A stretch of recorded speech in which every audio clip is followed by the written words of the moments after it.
Olá, turma! Hoje nós vamos aprender a como construir um pôster acadêmico.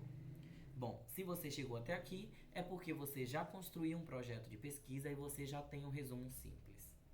Caso você não tenha, você pode encontrar aqui no canal o tutorial de construção de projeto de pesquisa, como analisar seus dados, como construir um slide, como elaborar um resumo simples. Com o seu resumo simples construído, você vai conseguir passar para essa próxima etapa, que é construir um pôster acadêmico. O pôster acadêmico, ele é um elemento gráfico que o estudante utiliza para apresentar como foi realizado o seu trabalho. Assim como acontece nas apresentações orais em que você utiliza o slide como elemento gráfico, o pôster ele cumpre essa função. Só que diferente do slide, está em uma longa página todos os elementos, enquanto o slide vão ser várias lâminas em que cada elemento é apresentado um por vez. Para quem está nos semestres iniciais, o pôster é muito popular na comunidade acadêmica. Vários congressos, vários eventos utilizam o pôster como modalidade de apresentação. Então, caso você tenha um evento para participar, um congresso, muitos eventos abrem a inscrição para a submissão de resumos simples para serem apresentados na modalidade pôster. Então, você saber como elaborar um bom pôster, saber elaborar um resumo simples, você vai poder submeter a sua pesquisa em qualquer evento ou congresso da sua área de formação. Então, esse conhecimento agora que vai ser avaliado nas disciplinas de professora Fernanda, de professora Marisa, de professor Danilo, de professor Zanon, de professor Paulo, enfim, dos professores que vão trabalhar com pôster com vocês, é também para preparar vocês para o futuro acadêmico, para como vocês apresentar as suas pesquisas futuramente nos eventos que estão por vir. Então, foco e vamos tomar nota de todos os elementos que compõem um pôster. Perfeito? Bom, já começa na capa aí, que vocês estão vendo que essa moça está apontando para um pôster. Esse daí é só a capa, mas o pôster tem esse formato, mas ele pode ser tanto feito de papel, quanto ser impresso em lona. Ambas os formatos são aceitos por evento. O de papel vai ser mais em conta e o de lona vai ser um pouquinho mais caro, né? Por conta do material. Mas não tem preferência por material. O importante é que ele tenha os elementos que são pedidos. O material, muitas das vezes, é irrelevante. Todos os eventos, em sua maioria, aceitam ou de papel ou de lona.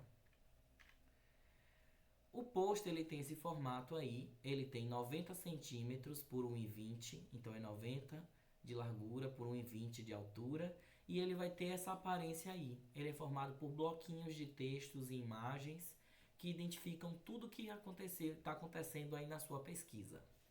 Esse tamanho é específico para que a fonte não fique tão reduzida e permita com quem está apresentando consiga apontar dados, que quem esteja visitando de uma distância consiga visualizar tabelas, visualizar o texto, visualizar o título. Então é um tamanho adequado para que não fique tão exagerado nem tão reduzido. Então é um tamanho intermediário, ok?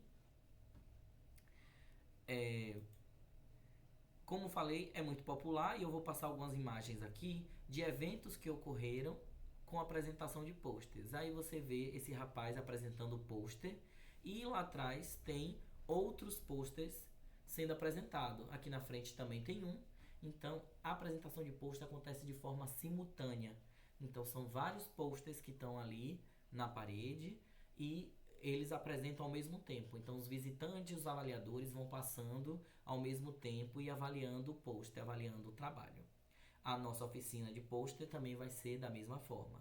Você vai apresentar junto com seus outros colegas. Então, nas turmas onde temos 9 grupos, os 9 pôsteres estarão nas paredes e os visitantes visitarão todos ao mesmo tempo. Perfeito?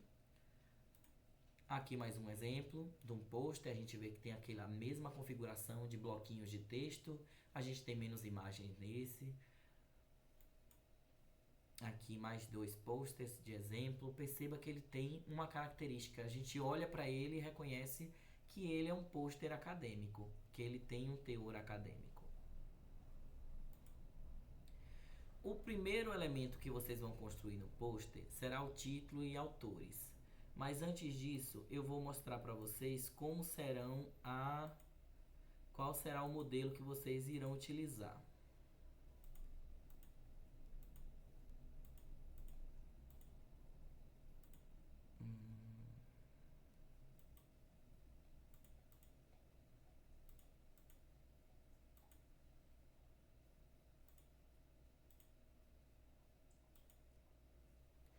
Pronto. Na sala, vocês receberão esse modelo de pôster aqui, que será uma folha A4, em que vocês colocarão todos os elementos do pôster. Aqui nesse quadradinho o título, aqui os autores e os outros estão identificados, tá vendo? Introdução, objetivo, metodologia, resultados e discussão, conclusão e referências.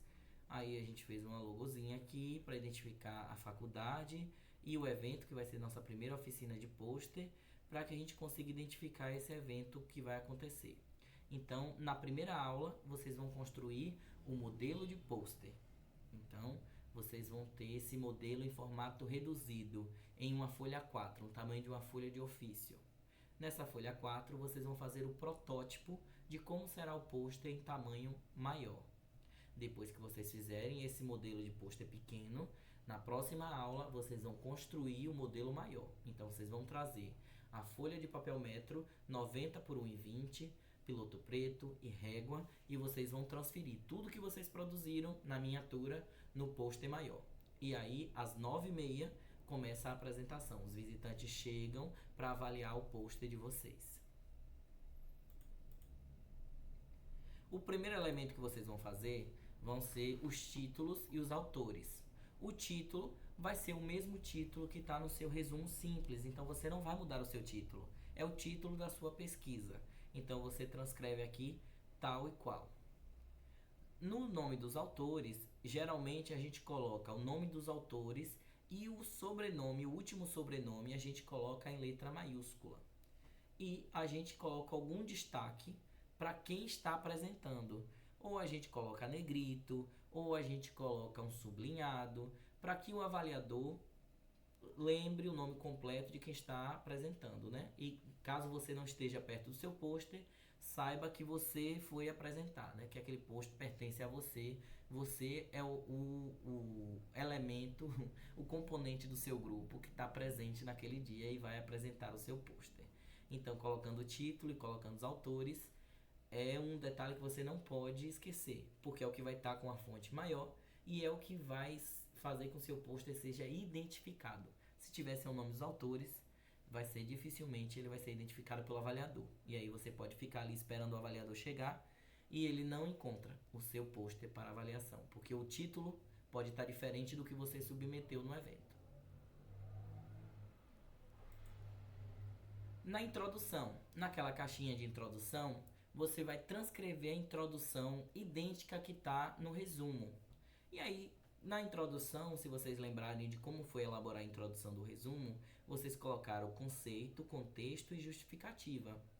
E aí, se você quiser reduzir a quantidade de texto para a introdução, e ao invés de colocar o conceito, você quiser colocar uma imagem, e ao invés de ler ou explicar o conceito, você quiser explicar a imagem, você pode. Por exemplo, o seu tema é sistema digestivo. E aí, ao invés de você descrever o que é o sistema digestivo, você quer colocar uma imagem do sistema digestivo e na hora da sua apresentação você fala do sistema digestivo e aponta os principais órgãos, indica a função, fica até melhor. Então, você pode transcrever a introdução? Pode. Mas fica mais interessante quando você substitui por imagens, por esquemas e deve ser composta por um texto objetivo e claro. Então, se o seu resumo não ficou muito bom e não ficou muito claro, sugiro você alterar para o seu pôster, fazer um resuminho mais claro para que não fique confuso, porque quem lê o seu pôster tem que compreender como é o seu trabalho, qual é o conceito, qual é o contexto, qual é a justificativa do seu trabalho. Obviamente que na apresentação você vai falar, mas imagine que se seu pôster ficar exposto depois na faculdade, alguém vai ler e você não vai estar perto para explicar, né? Então, lendo o seu pôster, ele tem que ser autoexplicativo. Não tem que depender de você para dizer, não, isso aqui eu quis dizer. Não, você não quis dizer nada, já tem que estar dito. E vai estar dito na introdução. Compreendendo a introdução, o seu trabalho daí em diante vai ser um pouco mais leve, porque as pessoas já sabem qual é o conceito, já sabem qual é o contexto do tema e já sabem qual é a importância desse tema para a sua formação, que é a justificativa. O próximo é o objetivo. O objetivo vai ser uma transcrição Ctrl+C, Ctrl+V. Vai ser a cópia, vai ser exatamente como está no resumo. E é um caráter avaliativo central, porque o avaliador, ele olha o objetivo e ele quer ver se você conseguiu atingir o seu objetivo ou se você não fez um trabalho de acordo com o que você estava objetivando. Então, por isso que eu sempre foco no objetivo. Professor Zanon, professora Marisa, professor Paulo, professora Fernanda, sempre focam aí, ó.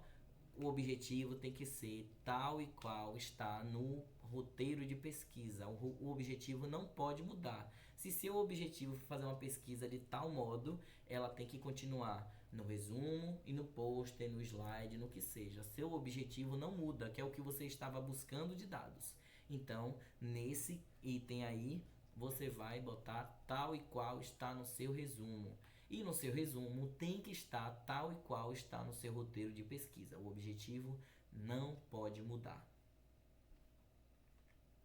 Na metodologia, você pode colocar escrito qual foi a sua metodologia, igual está no resumo, mas fica muito mais interessante se você fizer um esquema com ícones, com desenhos, um fluxograma, um mapa mental explicando como foi feito a sua metodologia.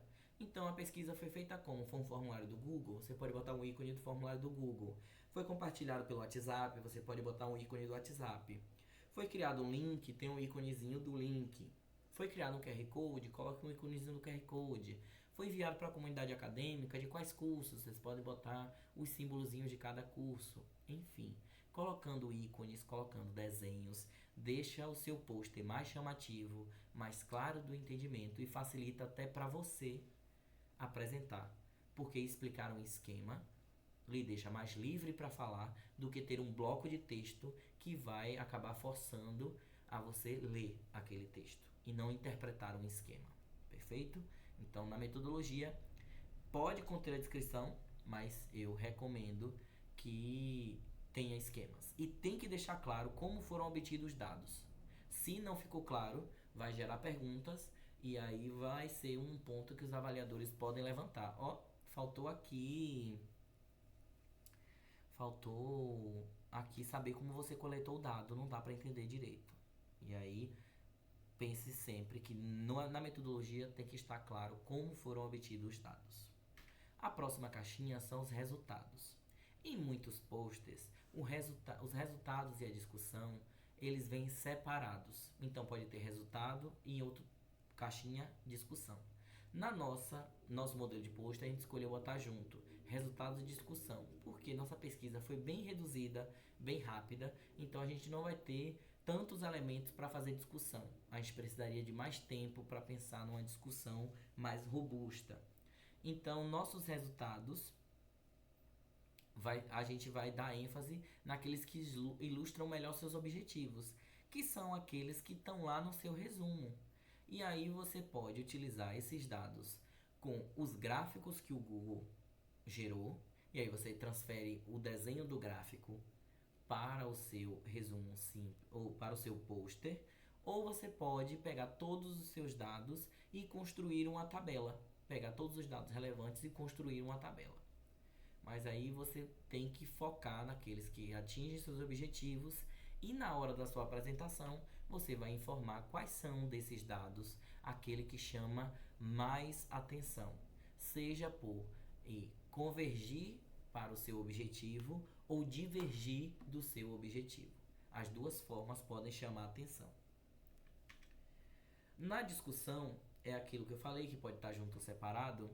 Você pode buscar na literatura como explicar esses resultados, ou você pode explicar os fenômenos que foram identificados na pesquisa. Por exemplo, o o maior consumo de antibiótico registrado na pesquisa de vocês foi por estudantes da área da saúde. Esse é um ponto sensível e é um fenômeno. Estudantes que têm informação, eles não têm a postura correta em relação aos antibióticos. Como explicar esse tipo de fenômeno? Existe alguma outra pesquisa que já tenha trabalhado com isso? E aí você pode tentar explicar o porquê isso acontece. Essa é a discussão. Pegar aquele dado que está relevante, que tem está bem direcionado com o seu objetivo e fazer a discussão. Normalmente a discussão já está no resumo simples. Então você vai transferir a discussão que está no seu resumo simples para esse tópico. Na conclusão, você vai fazer um parágrafo de fechamento, dizer como você concluiu o seu trabalho. Após pegar todos aqueles dados, fazer toda essa discussão, o que é possível inferir? Seus objetivos foram alcançados? Se não foram alcançados os objetivos, o que pode ser feito em uma nova pesquisa para alcançar? Geralmente, quando a gente não tem dados muito conclusivos ou não são recolhidos muitos informantes, a gente fala que são necessárias novas pesquisas para averiguar melhor determinado assunto, enfim. Mas você vai fazer um parágrafo de fechamento fazendo um apanhado geral do que foi observado e quais são as perspectivas futuras para a sua pesquisa. Caso você utilize alguma citação, você precisa colocar nas referências, mas só entra nas referências se você citou alguma no texto. Se você não citou, não precisa colocar. E tem que seguir a formatação ABNT, de acordo com como está aí na caixinha. Não pode ser qualquer formatação, porque é um documento acadêmico. Se é um documento acadêmico, ele tem que seguir a formatação acadêmica. Perfeito? E esse daí vai ser o nosso pôster. Nós vamos ter visitantes para visualizar o pôster de vocês, então eu recomendo que seja feita com maior esmero a miniatura do pôster. Na aula que vocês vão construir a miniatura, dediquem-se a pensar tudo que vai estar, porque aquele vai ser um croquis de como vai ser seu pôster maior. Então vocês vão ter nessa aula tempo para elaborar como vai ser o pôster maior. E na aula seguinte nós vamos construir o pôster em tamanho maior na sala. Então, se você já tem um croquis bem elaborado, um esboço bem elaborado, um rascunho bem elaborado, você vai ter um pôster bem elaborado na aula. Ok? Qualquer dúvida, tirem na aula com a professora Marisa, tirem na aula com a professora Fernanda, com o professor Zanon, com o professor Danilo, com o professor Paulo, que estão disponíveis para ensinar vocês, para orientar vocês. Podem entrar em contato pelo Unimestre, pelo e-mail microbiologiafbbr@gmail.com. Só não guardem a dúvida. Uso esses momentos finais para pedir para que vocês compartilhem com os colegas esse pôster, sobretudo aqueles colegas que estão bem dispersos da disciplina, para que eles comecem a trabalhar, pelo menos nessa fase do pôster. Se não trabalharam até agora, vamos se engajar na disciplina, vamos se engajar nesse conhecimento, porque é para aquisição de nota qualitativa nesse componente? Obviamente que é, mas são 3 componentes envolvidos. Então, desengajar uma atividade tão importante quanto essa é você ignorar o conhecimento que está sendo dedicado a várias disciplinas e também para um conteúdo e um modelo acadêmico, como resumo simples e pôster e projeto de pesquisa, que você vai usar muito tempo enquanto você estiver na faculdade. Então, se engajar nesse tipo de atividade é você adquirir um aprendizado que muitas das vezes a gente não tem tempo de aprender. A gente vai aprendendo com a prática. Então, ter isso na disciplina é valioso. Então, peço que vocês compartilhem, valorizem essa iniciativa e espero que tenhamos uma ótima primeira oficina de produção de pôster. Aguardo vocês lá. Boa produção!